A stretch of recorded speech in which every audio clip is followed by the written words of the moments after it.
I'm a genealogist. I know LMA, and we do discuss the Holy Bloodline and genealogy together.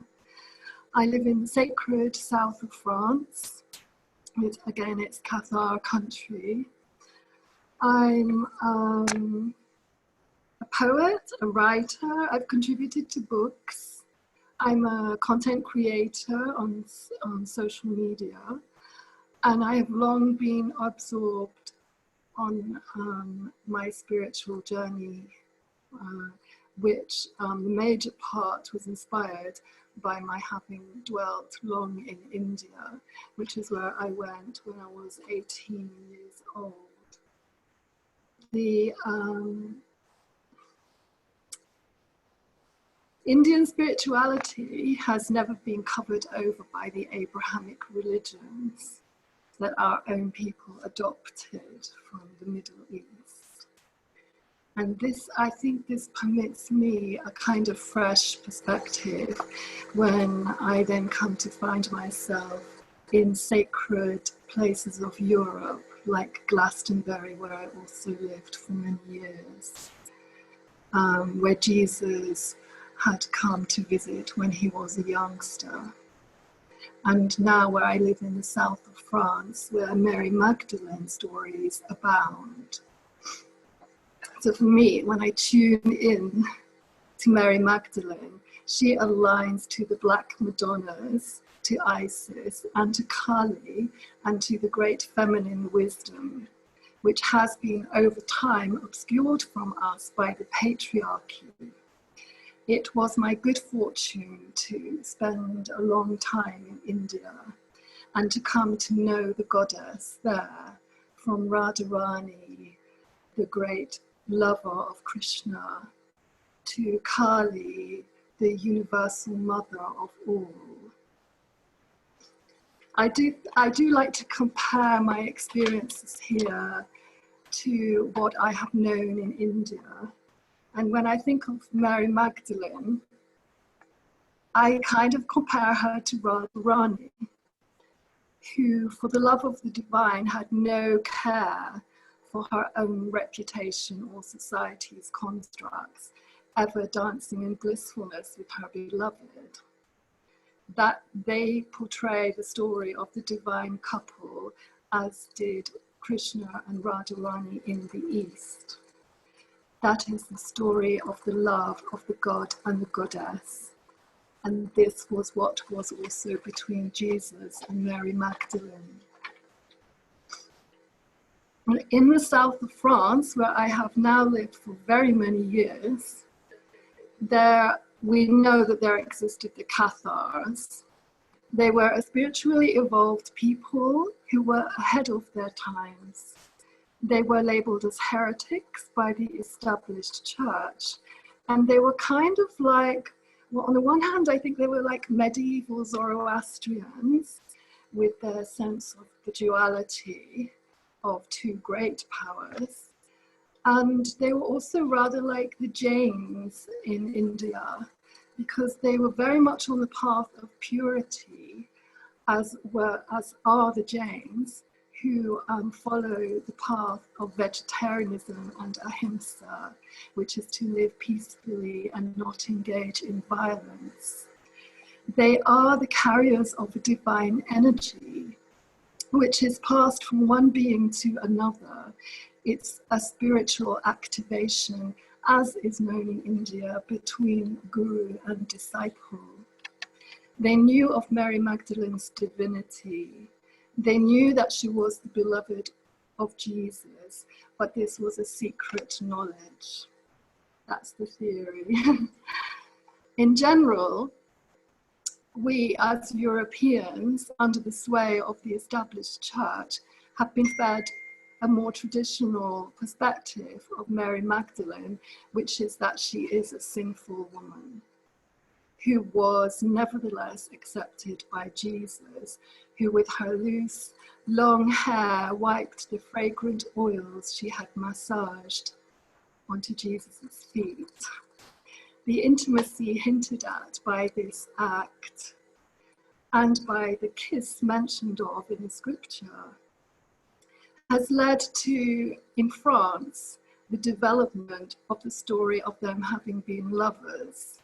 In our modern times, this story was very neatly presented to the whole world, even those not interested in spiritual subjects, in the book The Da Vinci Code by Dan Brown, which told the story of how Jesus and Mary Magdalene, through their love with one another, had sacred descendants which formed a holy bloodline. This is said to be the embodiment of the Holy Grail. It was a secret protected down through the ages by the Knights Templar and the Priory of Sion.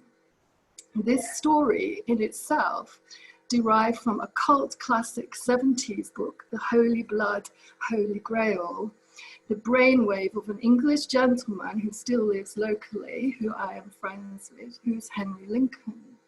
And by his research, the Holy Bloodline was said to have travelled down through the Merovingians to the Scottish Royal Stuarts and the Sinclairs of Roslin.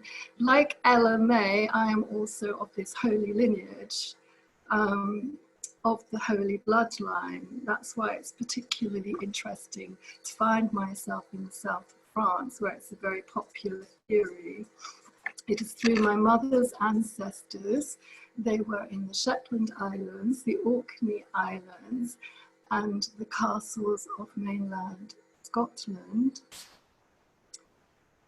Records actually do trace us back to the Sinclairs, the St. Clairs, and the Stuarts.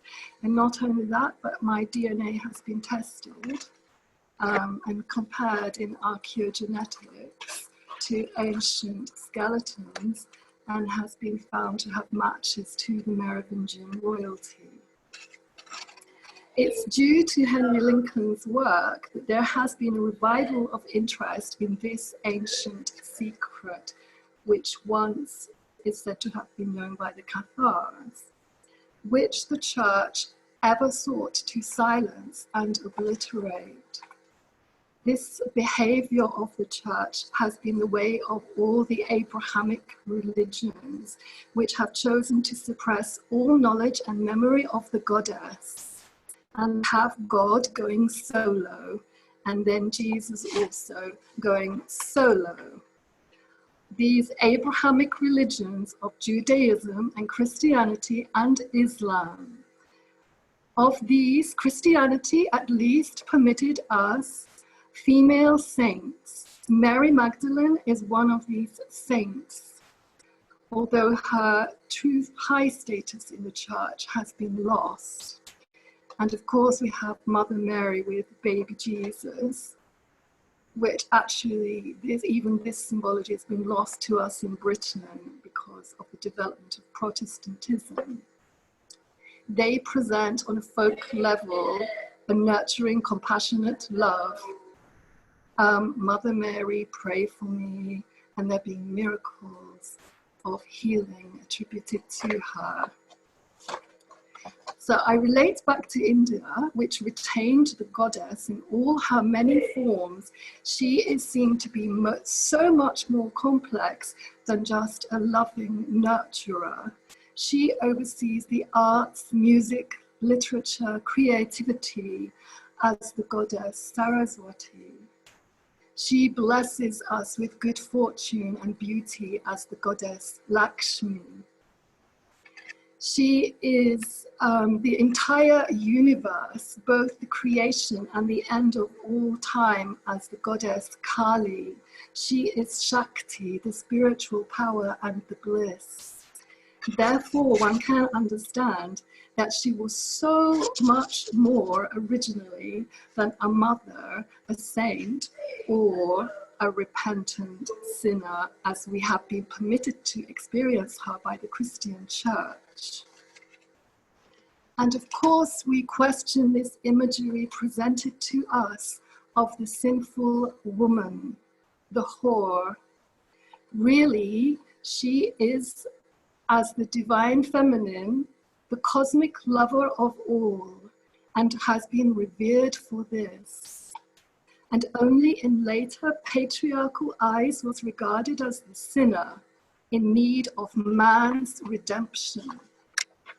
Once she was a sacred channel to the goddess, in whom her sensuality and her sexuality enabled a man to open up to spiritual initiation.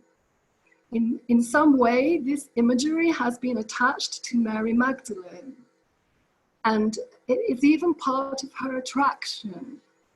The church has labeled her in this way, and as such has provided an archetype. For all those who love the story, there are those who have used it to shame and blame women, dumping onto her sacred sensuality the brute raping lusts of man, making of her a scapegoat.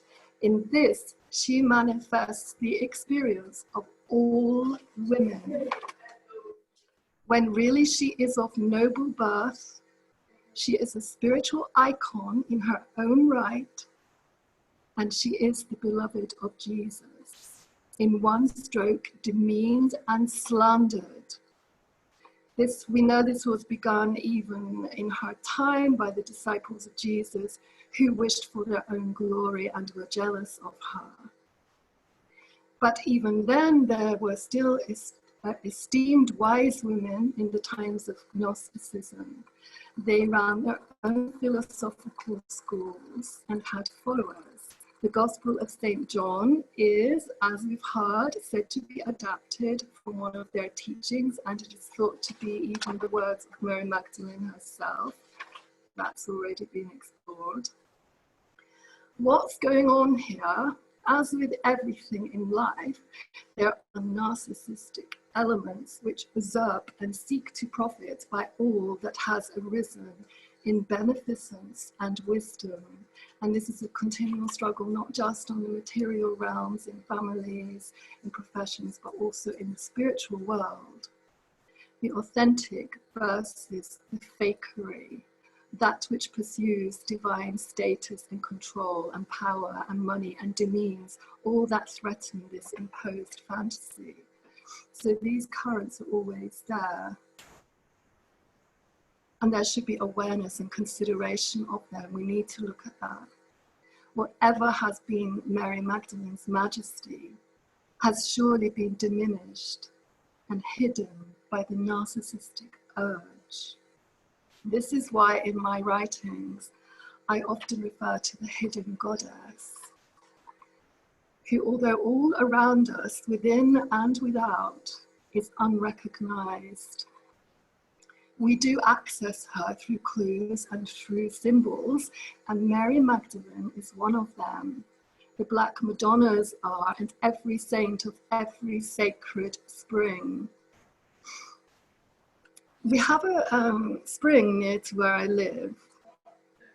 It's named after Mary Magdalene, and it's got red waters and it's sulphurous. And I've looked at the history of the spring, and it so turns out that this also had a pejorative name attached to it in remembered history. It was called the Goad Spring. That is like God with an E on the end, goad. It's an Occitan word, and it means the whore or the prostitute. And actually the Latin root word of goad is gaudere, G-A-U-D-E-R-E, and gaudere means joy. So somehow we got from joy to sin, and yet we know that beyond that presented story is the water of life and of healing. So all these things become hidden, and by that they become a mystery, and mysteries fascinate. And that is what appeals to all those who visit this land, this part of the south of France.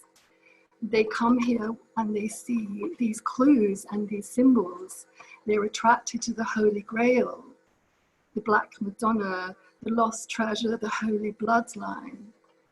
They're attracted to the mountain that I live beside, which attracts the UFOs and the holy wells and the springs and the standing stones and all these curious legends.